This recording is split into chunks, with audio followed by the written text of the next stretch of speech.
โดยปลายตกบะขาดสายบางพื้นที่ก็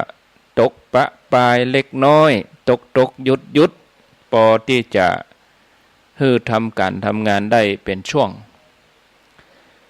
ตามฤดูกาลเปิ้นเนาะญาติโยมท่านทั้งหลายเดือน12ดับวันพุธก็เดือนเกียงก็จะออกมาละมาปะกันในรายการสารธรรมยามค่ำดำเนินรายการโดยอาตมภาพพระครูอภิวัฒนวิกรมติดไหนก็มาปะกันเทวันทุกวันอาทิตย์วันเสาร์ก็ยกตุลุงยองหรือว่าท่านชัยวัฒนาคเสโนวันเสาร์นี้ยกเปิ้นกุเตื้อนี่เปิ้นจะมีวันพุธนี่ก็ยกกับอาจารย์พระมหานพดลเจ้าคณะอำเภอวังเหนือจังหวัดลำปางตั้งแต่เวลา 18 นาฬิกาเป็นต้นไปจนถึงเวลา 2 ทุ่มทุกวันพุธแล้วก็นิมนต์ตุลุงยองหรือว่าท่านชัยวัฒน์มาในวันเสาร์แล้วอาตมาก็รับผิดชอบในวันอาทิตย์2 วันที่ผ่านมาคือวันพัดกับวันศุกร์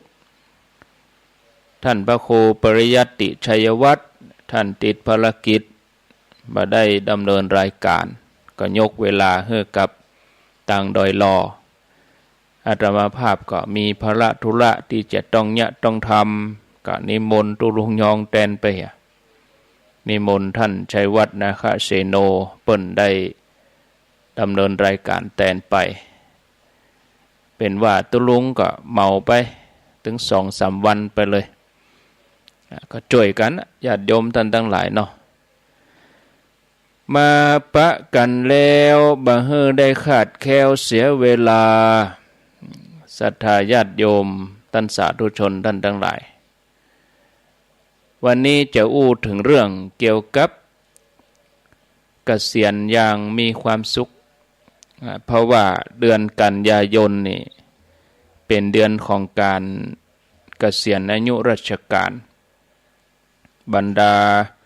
ผู้ที่ทำงานข้าราชการรัฐวิสาหกิจเปิ้นก็จะมีการเกษียณอายุกันใน60นี่หลายพื้นที่ก็มีการจัดงานแสดงมุทิตาจิตมีการจัดงานให้บรรดาท่านผู้ที่ทำงานให้เปิ้นมีกำลังใจแล้วเปิ้นก็จะได้เกษียณอายุอย่างมีคุณค่าการเกษียณอายุการทำงานถือว่าเป็นเรื่องปกติธรรมดาของชีวิตของบรรดาข้าราชการพนักงานองค์กรของรัฐแล้วก็รัฐวิสาหกิจถ้าว่ามีอายุครบ60 ปีก็ครบวาระของการทำงานที่รับใช้บ้านเมืองโดยที่เปิ้นกำหนดเอาในวันที่30 กันยายนเป็นวันครบการเกษียณอายุราชการอันนี้เปิ้นก็ถือว่าเป็นไปตามปีงบประมาณแล้วก็มีการเปลี่ยนแปลงหมุนเวียนตำแหน่งไผที่ยังบ่เกษียณก็เปิ้นก็จะมีการเวียนตำแหน่งกัน3 ปี4 ปีท่านที่ยังบ่ครบเกษียณอายุราชการก็มีการสลับตำแหน่งกันไปย้ายกันไปบรรจุใหม่อย่างนี้เกษียณอายุแบบไหนถึงบ่เครียดแล้วก็บ่กดดันการครบวาระในการที่รับใช้ชาติศาสนามานี่รับใช้บ้านเมืองมานี่บรรดาพนักงานที่ตำแหน่งงานบ่ใหญ่โตเท่าใดอาจจะบ่เครียดอาจจะบ่กดดันนักเท่าใดเพราะว่าถือว่าได้สนองงานบ้านเมืองมาเป็นเวลายาวนาน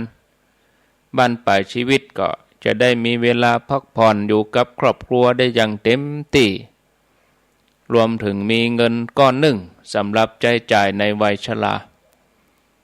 ก็เป็นอานิสงส์ของความเหน็ดเหนื่อยตลอดระยะเวลาบ่น้อยกว่า30 ปีที่ผ่านมาแต่ที่เครียดแล้วก็กดดัน ก็คงจะเกิดกับบรรดาข้าราชการที่เปิ่นมียศมีตำแหน่งหน้าที่การงานสูงรวมไปจนถึงท่านที่มีอำนาจในหน่วยงานต่างๆข้าราชการที่มียศมีตำแหน่งมีหน้าที่การงานสูงนี่ก็จะมีอำนาจมีอิทธิพลควบคู่กันไปเพราะว่ายศตำแหน่งนั้นกำคอเหตุเนี้ยญาติโยมเมื่อใกล้ถึงเวลาครบวาระเกษียณอายุราชการก็เลยเกิดความหวั่นไหวเกิดความเครียดบางคนก็ควบคุมอารมณ์ไปอยู่ยศที่เคยมีอำนาจที่เคยใจบารมีอิทธิพลที่กับฟ้าบริวารที่ห้อมล้อม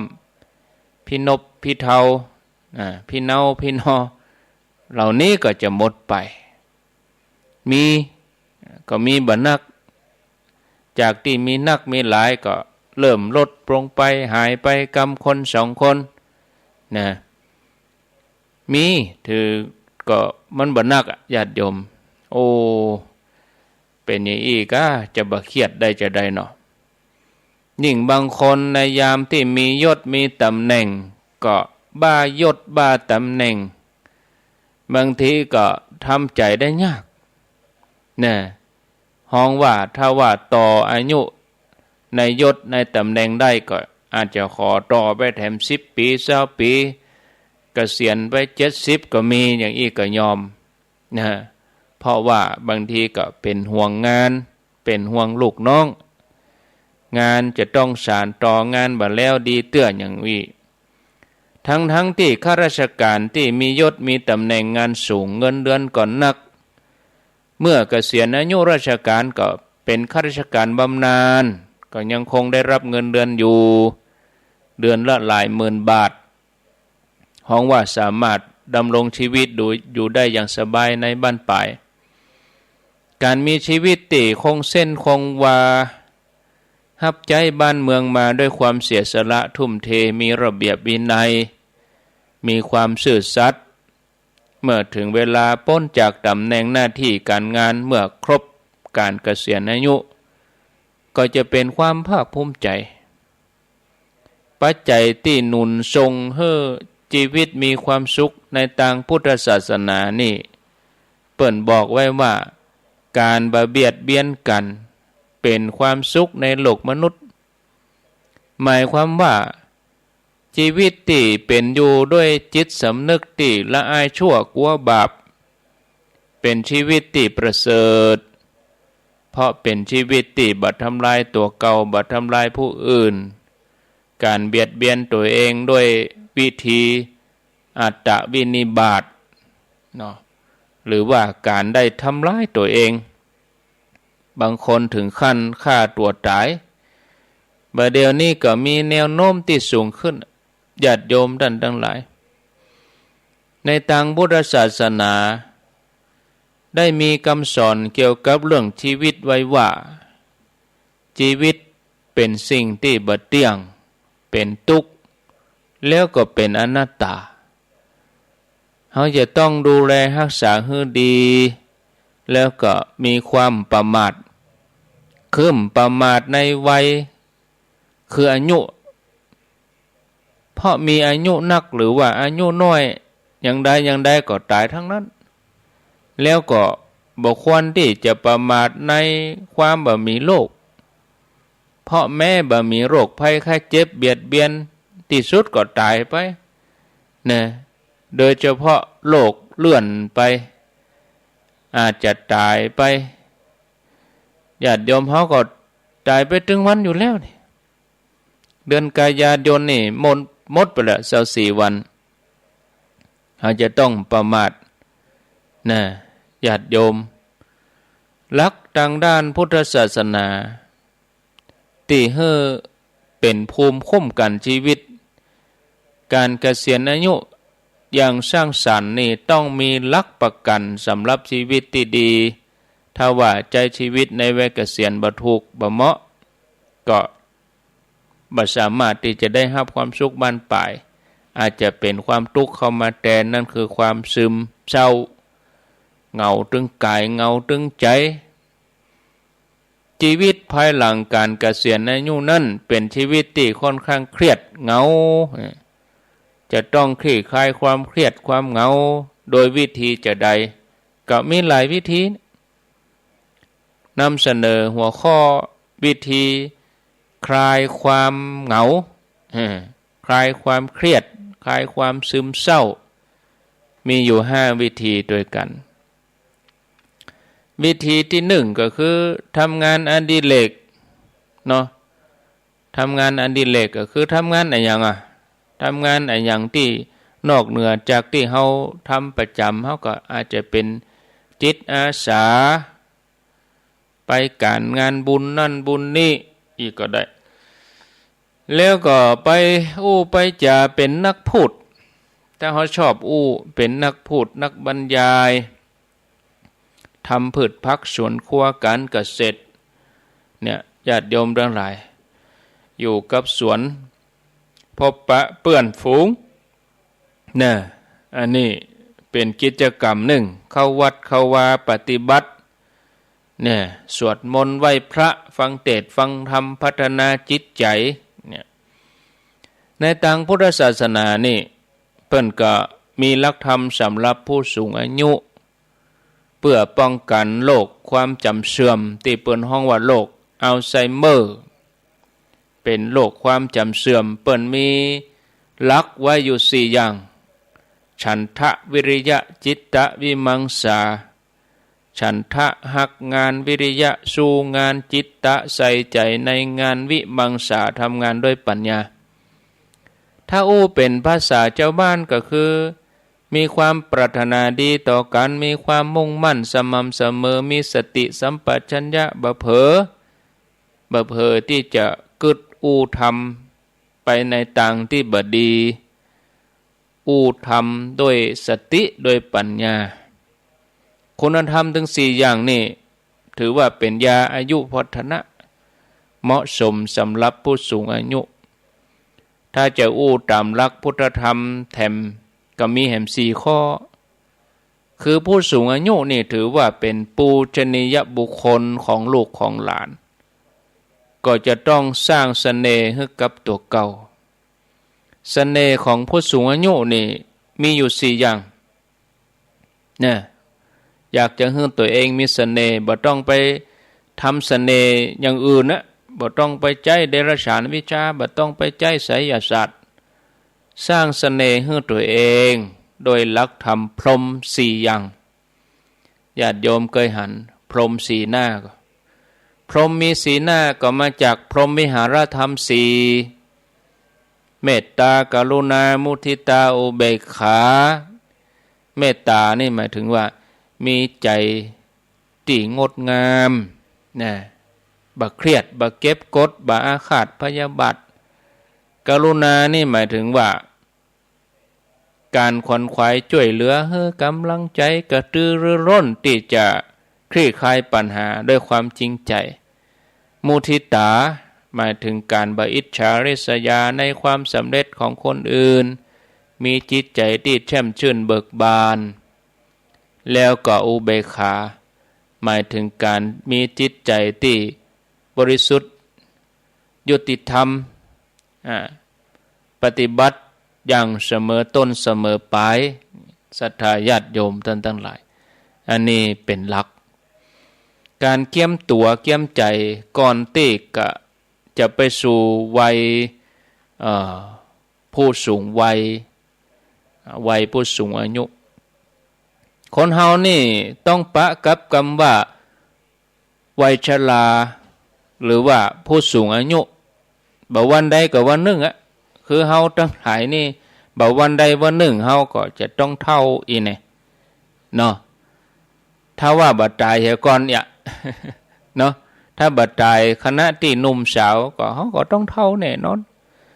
โดยเหตุนี้เฮาก็ควรจะมีการเตรียมตัวเตรียมใจก่อนที่จะเข้าสู่วัยผู้สูงอายุตั้งแต่แรกก่อนนี้จนถึงวันนั้นทีนี้เพื่อที่เฮาจะมีชีวิตอย่างมีความสุขแทนที่จะรอวันนั้นผ่านไปเข้ามา โดยที่เฮาบ่ได้เกียมเนื้อเกียมตัวอันยังเห็นเลยถ้าเฮาทำใจบ่ได้ถึงวันนั้นมาก็อาจจะเป็นวันที่เฮาจะต้องมานั่งเสียใจเฮาอาจจะมานั่งกินแหนงนั่งโศกเศร้าสิ่งที่คนเฮาหลีกเลี่ยงบ่พ้นนั่นก็คือเฮาจะต้องมีความชราเป็นธรรมดามีความแก่เป็นธรรมดาถ้าเฮาบ่ตายไปก่อนอันนี้เฮาจะต้องเกียมกะญาติโยมเกียมรับสถานการณ์ความเฒ่าให้พร้อมอันนั้นคือจะต้องมีหลักประกันกับตัวเก่าก่อนที่เฮาจะเฒ่าก่อนที่เฮาจะเข้าสู่วัยชราหลักประกันนั่นคือหลักสุขภาพแน่นอนนะทุกคนต้องการมีอายุยืนเนาะแล้วก็มีความสุขในวัยผู้สูงอายุทุกคนเฮาควรจะเตรียมร่างกายไว้ล่วงหน้าก่อนที่เฮาจะเข้าสู่วัยผู้สูงอายุเหมือนเดียวกับการที่เฮาเตรียมเงินเตรียมทองเตรียมที่อยู่อาศัยเมื่อเฮาเข้าสู่วัยชราเฮาจะได้มีความสุขสมบูรณ์บ่เจ็บออดแอดนะการพยายามรักษาสุขภาพตัวเก่าด้วยการออกกำลังพ่องเพื่อร่างกายจะได้แข็งแรงมีสุขภาพสมบูรณ์แล้วก็ยังเป็นผลดีต่อการมาถึงความชรามาถึงวัยผู้สูงอายุซึ่งจะช่วยทำให้ชีวิตของผู้สูงอายุเป็นชีวิตที่มีความสุขไปไหนมาไหนก็ได้ยังได้ด้วยตัวเองบ่ลำบากลูกหลานสามารถทำงานต่อหลังจากที่ตัวเก่าเกษียณไปแล้วการออกกำลังกายในวัยเกษียณก็เลยนับว่าสำคัญนะถ้าเราต้องการเป็นคนที่มีสุขภาพแข็งแรงปลอดจากโรคภัยไข้เจ็บมาเบียดเบียนแล้วนอกจากนี้ก็ยังมีส่วนสำคัญที่ทำให้อายุยืนนะซึ่งเป็นที่เฮาปรารถนาแล้วก็การหาตัวอย่างคนที่ทำอย่างดีๆมาเป็นแบบอย่างเนาะหลายคนจะถามตัวเก่าว่าเมื่อเข้าสู่วัยชราเมื่อปลดเกษียณแล้วจะจัดการตัวเก่าจะได้ดีจะทำงานต่อกะก็ว่าจะอยู่บ้านบ่ได้ตอนที่เฮาทำงานเฮาก็เมื่อใดจะสบายฮะเมื่อใดจะได้พักสักตัวฮะตื่นเจ้ามาใครนอนเนี่ยบอกของเกษียณแล้วเจ้ามาได้นอนแต่บันใครนอนหามะใครไปหามะยะมันมีเหมือนกันโลเนาะเนี่ยจะได้ดีจ้าจะต้องทำอย่างใดกับชีวิตบั้นปลายท่านทั้งหลายวิธีง่ายๆที่ใครแนะนำสำหรับผู้ที่มีปัญหาอันนี้ก็คือเฮาพอรอบตัวเฮาแล้วก็พยายามพอคนที่รุ่นราวเข้าเดียวกันหรือว่าคนที่เปิ้นอายุนักกว่าเฮาแต่ว่าเปิ้นใช้ชีวิตอย่างมีความสุขเอาเปิ้นเอาท่านเหล่านั้นมาเป็นตัวอย่างอย่างที่บอกญาติโยมเขาตั้งหลายเมื่อหลายวันก่อนญาติโยมทั้งหลายคนเลือกที่จะวางมือหลายคนเลือกที่จะพัก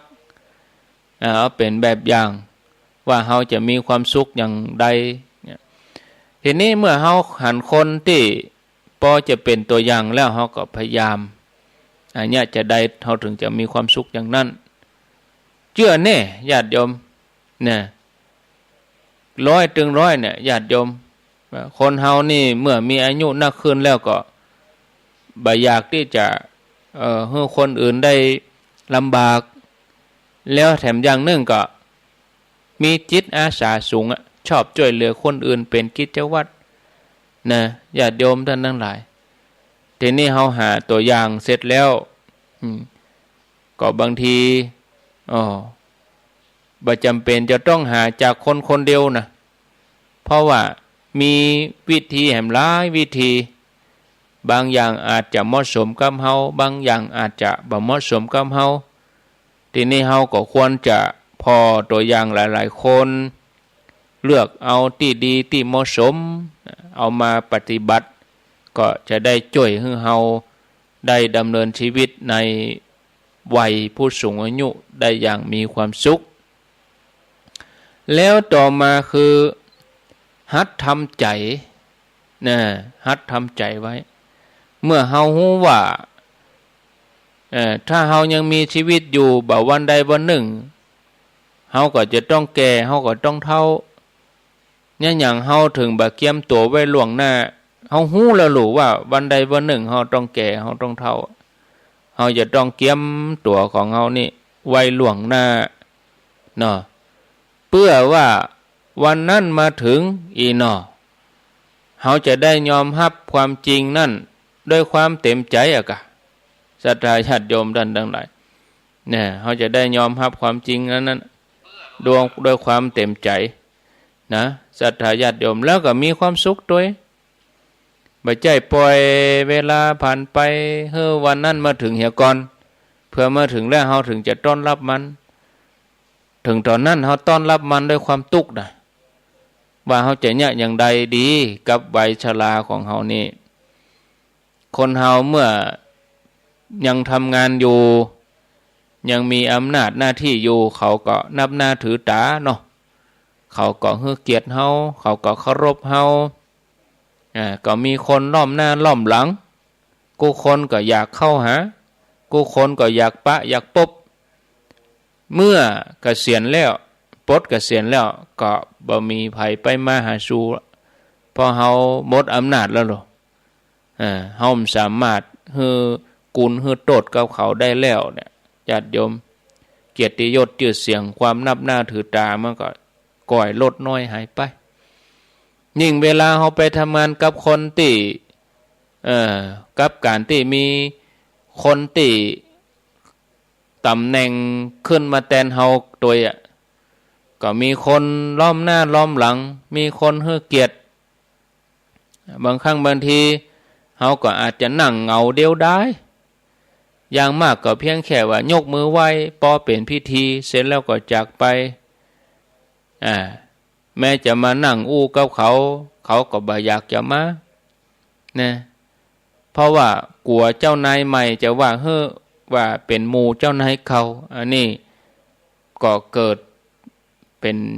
ความบัดสบายใจขึ้นมาสิ่งต่างๆหมู่นี้เฮาจะต้องเตรียมใจไว้ก่อนนะว่าเฮาจะต้องเปาะปะกับสิ่งหมู่นี้แล้วก็บ่ใจกล้าเฮาต่ออันนะญาติโยมบ่ใจกล้าเฮาต่ออันคนอื่นๆก็เหมือนกันอันนี้มันเป็นธรรมดามีลาภเสื่อมลาภมียศเสื่อมยศเนาะเพื่อนฝูงนับวันก็จะหายไปกำคนสองคนที่สุดอาจจะต้องเหลือตัวคนเดียวฉะนั้นเราจะต้องหัดทำใจหัดปงหัดวางหัดจังมันเตอะหัดพอหันว่าสิ่งต่างๆที่เกิดขึ้นนั่นมันเป็นธรรมดาของโลกแล้วก็หัดทำใจวางเฉยบ่ฮู้หนาวฮู้ร้อนเหี่ยพ้องนะเฮาก็จะมีโอกาสมีความสุขในบั้นปลายชีวิตโดยที่บ่ต้องไปห่วงไปกึดอะไรอย่างบ่ต้องไปกังวลว่าคนอื่นเขาจะฮักเฮาก็คนอื่นเขาจะให้เกียรติเฮาก็นะเขาจะเนี่ยอย่างใดมันก็เป็นเรื่องของเขานะถ้าเฮาเนี่ยอย่างไปเฮาพิจารณาอย่างไปบางทีมันผิดพลาดญาติโยมทั้งหลายเนาะจะต้องหัดทำใจให้ร่าเริงเบิกบานนะมีคนอู้ว่าเมื่อเฮายิ้มกับโลกโลกก็จะยิ้มกับเฮาเนี่ยโดยเหตุนี้เฮายิ้มกับโลกเหี่ยตั้งแต่บัดนี้บ่จำเป็นอย่าต้องรอให้เฒ่าบ่จำเป็นให้รอเกษียณก่อนแล้วก็ยิ้มพอถึงตอนนั้นเนี่ยเฮาอาจจะยิ้มบ่ออกนะการทำใจให้ร่าเริงเบิกบานนอกจากจะทำให้เฮาพ้นทุกข์มีความสุขแล้วยังช่วยให้เฮามีอายุยืนตัวคนหลายคนพยายามเสาะหายาอายุวัฒนะแต่บ่ฮู้หรอกว่ายาอายุวัฒนะที่ดีสุดๆเนี่ยแล้วก็ใกล้ตัวที่สุดตลอดจนบ่ต้องเสียเงินเสียทองก็คืออย่างนั่นคือการยิ้มยาอายุวัฒนะคือว่ารอยยิ้มคือยาอายุวัฒนะ ทำให้จิตใจเบิกบานทำให้ร่าเริงทำให้มีความสุขเหตุนี้ถ้าเฮายังโมโหว่าเฮาควรจะจัดการกับชีวิตอย่างใดดีเมื่อเฮาเกษียณอายุแล้วก็ขอให้แนะนำญาติโยมทั้งหลายว่าเฮาจะต้องแปลงใจให้เบิกบานเนาะศรัทธาญาติโยมนะแล้วก็ให้ใจชีวิตทำงานอดิเรกอย่างที่บอกไว้เนี่ยงานอดิเรกมีหลายอย่างเลือกทำเอางานเล็กงานน้อยทำงานเพื่อฆ่าเวลาอย่างเฮามานั่งฟังธรรมแบบเดี๋ยวนี้เฮาก็เป็นงานอย่างหนึ่งรอตั้งแต่ตะกี้6 โมงแบบเดี๋ยวนี้ข้างแหม10แต่ใด17 นาทีก็จะเป็นเวลา1 ทุ่มละยะมันค่ำเวยนะแบบเดี๋ยวนี้มืดแล้วฮะญาติโยมทั้งหลายถ้าเป็นหน้าฮ้อนเมื่อวังแล้วนี่6 โมงเกิงนี่ย่ำมืดเนี่ยตะวันย่ำตกเถอะแบบเดี๋ยวนี้มืดละยะทำงานไปกวาดบ้านถูบ้านเล็กๆน้อยๆทำกับข้าวทำอาหารกินฟังรายการธรรมะแล้วก็ช่วยเหลืองานสังคมพ่องนะถ้ามีโอกาสเข้าช่วยเหลืองานสังคมเขาก็ทำหน้าที่ช่วยเหลืองานสังคมทำให้เขามีความสุขมีโอกาสได้ช่วยเหลือคนอื่นการเข้าได้ช่วยเหลืองานสังคมบ่จำเป็นจะต้องเพื่อบริจาคเงินทองต่ออันเพราะว่าในวัยสูงเนี่ยสูงอายุเนี่ยบางทีเงินทองก็ยังเป็นของจำเป็นสำหรับเฮานอกจากเฮาเกิดว่าเฮามีเฮาจะเจือจางแบ่งปันอันนั้นก็ดีแต่เฮาอาจจะช่วยเหลือด้านอื่นช่วยเหลือด้านความคิดทำงานเล็กๆน้อยๆนะที่จะทำได้ให้กำลังใจเข้าวัดเข้าวาเป็นสิ่งสุดท้ายสำหรับคนที่วัยเกษียณแล้วก็ผู้สูงอายุทั้งหลายที่ควรแสวงหานั่นคือความสงบของใจในบั้นปลายชีวิตโดยการเข้าวัดเข้าวาอาบน้ำฟังธรรมตามคำสอนของศาสนาที่ตัวเก่านับถือที่ตัวเก่าเริ่มใสเมื่อก่อนเฮาอาจจะบ่มีเวลามานั่งฟังธรรมอย่างอีเฮาอาจจะบ่มีเวลามาศึกษาธรรมะอย่างอีเพราะว่าเฮาต้องเอาเวลานั้นไปทำมาหากินแต่เมื่อเฮาเกษียณแล้วเฮามีเวลาว่างนักขึ้นหรอโอกาสที่เฮาจะมาฟังธรรมะโอกาสที่เฮาจะมาปฏิบัติให้ลึกซึ้งมันก็มีนักขึ้นเฮาก็จะมีชีวิตที่มีความสุขในบั้นปลายนอกจากนี้เมื่อเฮามีความสุขแล้วเฮาอาจจะนำข้อธรรมะคำสอนเหล่านั้นไปบอกกล่าวแนะนำคนอื่นได้พ้องเฮาก็จะมีความสุขยิ่งขึ้นไปที่มีโอกาสได้ช่วยเหลือคนอื่นทำให้คนอื่นมีความสุขตัวบุญกุศลก็เกิดกับเฮาตัวการเข้าวัดเข้าวาเป็นส่วนหนึ่งของการเตรียมตัวในวัยชราพอเมื่อเฮาเข้าวัดก็ทำให้จิตใจเฮาสงบสามารถเฮาสามารถมีสติกึดโป่งได้กึดวางได้กึดโป่งได้ว่าธรรมชาติเป็นของมนุษย์ที่เกิดมาแล้วก็จะต้องแก่เฒ่าที่สุดก็จะต้องจากโลกนี้ไปก่อนจะจากโลกนี้ไปเฮาก็จะมีความสุขมีธรรมะเกิดขึ้นในใจของเฮานี่ศรัทธาญาติโยมอันนี้เป็นหัวข้อที่นำมาเสนอให้กับญาติโยมทั้งหลายได้รับฟังใน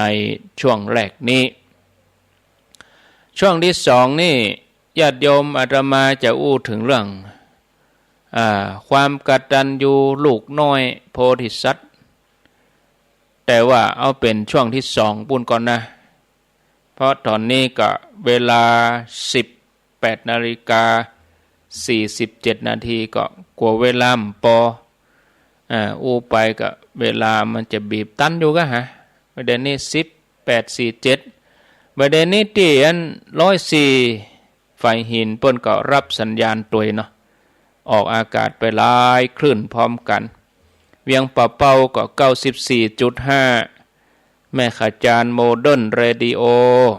เนาะ แล้วก็ตั้งในเวียงในเมืองเชียงใหม่ก็รับฟังได้ที่104.50สถานีวิทยุวัดไฟหินมหาวิทยาลัยเชียงใหม่ก็เปิ้นออกเสาร์ติดกะเปิ้นเอาเวลาวันเสาร์วันติดมาออกคือก็ขอบคุณอนุโมทนาบุญตัวย1 ชั่วโมง6 โมงถึง 7 โมงเนาะวันเสาร์แต่ว่าก็ฟังตุลุงยองหรือว่าท่านชัยวัฒน์นาคาเสโนวันอาทิตย์ก็ฟังอาตมาเวลา6 โมงถึง 7 โมงพอนาฬิกาตอนนี้18:48 นาทีก็เหลือเวลาแถม12 นาทีเอาไผจะอู้จ่ายังใดแจ้งผลกันรับฟังก็ได้เนาะก็ว่านั่งอู้อยู่คนเดียวอยู่ที่ไหนตั้งใดก็ลองกดโทรศัพท์มาแต่ว่าก็ยินดีเนอะกับพี่น้องญาติโยมที่ได้มาร่วมทำบุญตานพัดลมแต่ว่านี่มาจากหลายที่หลายแห่งเวียงป่าเป้าก็มา2-3กันในเมืองเชียงใหม่ก็มีมาสันปะตองหางดงแม่วางนะมากันปอดีอยู่ปอม่วนอยู่ก็ผ่านพ้นไปด้วยดีก่อนทำบุญก็ฝนตกบอกกองเริ่มพิธีก็มีฝนละแดดออกแดดออกปุ๊บบอกกองจบปั๊บฝนมาเลยวะโตตะวานี่นะ0998366322อ้าวรับก่อนจะเดินพรมักทานครับหลวงพ่ออ๋อปางโมกอาจารย์กฤษผู้ดีครับอ๋อครับครับใจหายเป็นเงียบไปแล้วก็ได้มาเนาะครับผมฟังชัดดีนะเยอะทานครับขอบคุณครับขอบคุณครับพระคุณเจ้านี่พระอาจารย์กฤษเชียงดาวเจริญพรกามาจ้าสั่งครูเจ้าอันนี้ไม่ไรเนอะไม่ไรเนอะไม่ไรไม่เอาช่างเอาช่องด้านของพระคุณเนอะมาช่องพีแต่ว่าเป็นของพระคุณเนอะแล้วไม่เอาหมอฤาษีก็คือมาสีแล้วมันเป็นอย่างมันเป็นอย่างอ่ะแต่กว่าเฮ้ยนะโอ้พระครูเจ๋อันนี้ของมาด้านนั้นหมอนฤาษีนี่แล้วแม่นใส่ช้องมันพอจ่ายมาดิเป็นอย่างเป็นขันพ่ออาจารย์นั่นเนอะโมทนาเป็นอย่าง0998366322ก็วันที่6 ตุลาก็ไผว่างก็ไปปะกันที่ประจันแล้วก็ลวดไปสันต่อวันที่6นะ6 ตุลาแม่งายนั่นจะสืบชะตาที่ประจันเมื่อตอนก็ยกพระที่สันต่อเจริญพรไม่สาเจ้าทำมันโคโอ้อันนี้แม่แก้วตะกี้แม่ไลตั้งแต่ต้นแล้วแม่แก้วอวดร่างวังเหนือเนาะนั่นแม่น้องเปิดกมาบ้านเนาะเปิดไปเอวบ้านแม่แก้วกะเจ้ามาแล้วก็เอาวันสิงตามมับหมดไปอ๋อดีแล้วประกาศโอ้ได้ขายเจ็ดดีเลยดีกะอนุโมทนาโตยเดี๋ยวเป็นไหนเนาะอันนั้นกันนะฟังสถานีเปิ้นหรอโมทนาเนอสาธุแม่แก้วอวดร่างอยู่วังเหนือปุ่นนี่พี่น้องวังเหนือนี่เปิ้นฟังกันหลายเหมือนกันนะ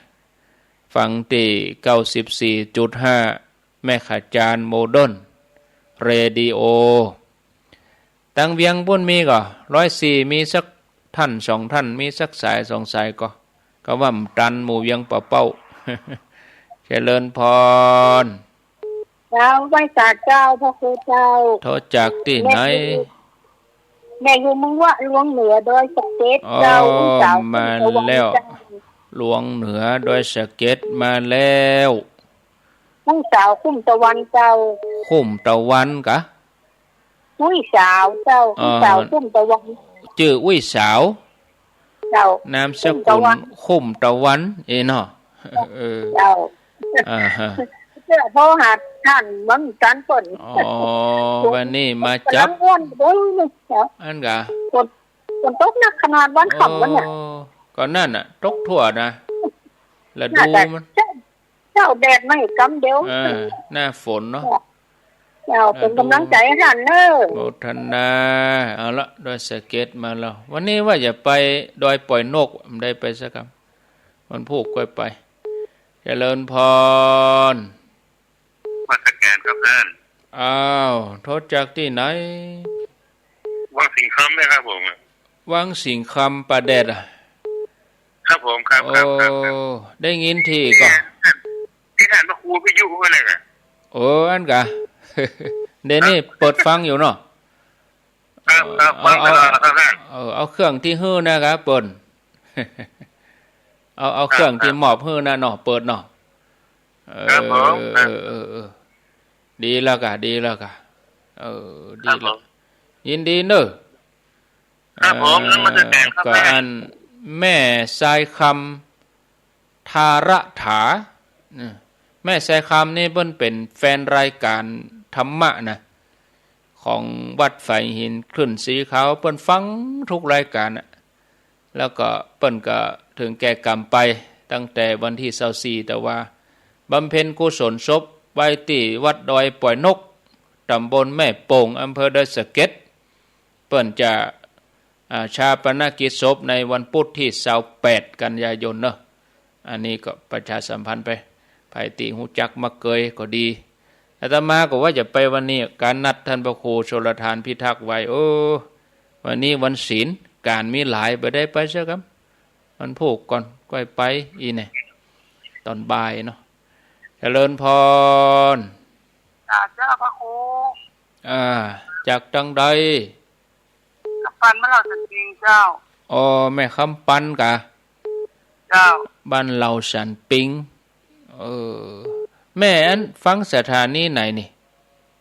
ตรงสักเจ้าได้ยินอยู่เนาะได้ยินดีดีแล้วกะก็เดี๋ยวไปฟังกันชั่วโมงที่2เนอะ7 โมงครึ่งก่อนนะ7 โมงครึ่งก่อนเจริญพรเจริญพรโทษจากที่ไหนไว้ค่ะเจ้าแม่แสงลาวังเจริญเด้อแม่แสงลาตำบลเจ้าอำเภอวังเหนือจังหวัดลำปางเจ้าแม่แสงลาวังเหนือปุ่นเนาะเจ้า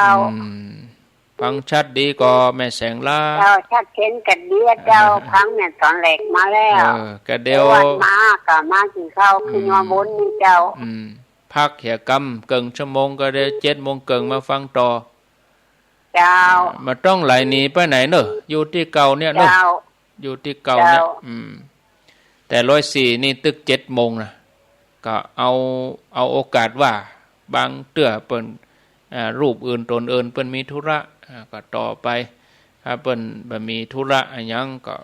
รายการเปิ้นก็ปกติ0998366322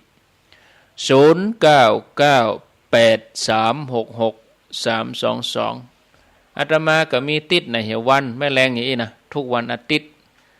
เจริญพรอาจารย์ฟังเงินนะเจ้าโทษจากที่ไหน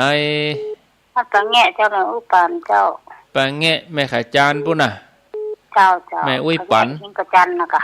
ฝนตกก่อนเดี๋ยวนี้เวียงบ่เป้าอันตะกี้โต๊ะก็ระเบียงย่างละบอกย่างล่ะสวยๆเนี่ยเจ้าโต๊ะตุ้มย่างกำลังมันเนี่ยเดี๋ยวก็เกี้ยนเดี๋ยวก็โต๊ะข่าวมีถึงสิ้นเดือนปุ้นน่ะแม่น่ะเจ้ากำลังใจนะเจ้าฟังอยู่เจ้าฟ้าฝนนี่ตั้งนี้ไปนี่ถึงสิ้นเดือนปุ้นน่ะจะเดินทางไปไหนจะทำกิจกรรมกลางแจ้งอันใดก็วางแผนไว้เนาะเตรียมมันเอาแน่บ่ได้มันจะตกก็ตกวันเนี้ยตกหยุดนะหลายรอบเจริญพรไม่จ่าเจ้าตะกุบาเจ้าทั้งเลยเจ้าโทษจากที่ไหนโดยจำวัดตะก้อเจ้าบ้านหลบบัวทองเจ้าแม่ล่าอนุสาเจ้าตะก้อแม่สวยเจ้าตะก้อแม่สวยเจ้าเวียงเป่าฝนตกแม่สวยตกก็เจ้าแม่สวยพูดฝนตกก็แม่สวยเจ้าตกเจ้าโมทนา สายต่อไป18:57 นาทีก็เหลือเวลาแถม2 นาทีมีก็ถ้ามีก็เข้ามาถ้าบ่มีก็จะได้ลาพักเครือข่ายขึ้นสีขาวก็สวดมนต์ด้วยกันธรรมจักรกับปวัตนสูตรแล้วก็บทแผ่เมตตาใหญ่30 นาทีแล้วก็7 โมงครึ่ง19:30 นาทีปิกมาฟังเรื่องความกตัญญูเนาะเจริญพรสายสุดท้ายใช่แต่เจ้าโทรจากจังใดแม่แก้วจมตองขวงเปาเจ้าอ๋อแม่แก้วขวงเปาฟังชัดเจนดีเนาะฟังชัดเจนดีเจ้าห้วยตองซักโมทนาตันแล้วเหรอติดแล้วโมทนาเอาละสาธุอายุวันโนสุขังปลัง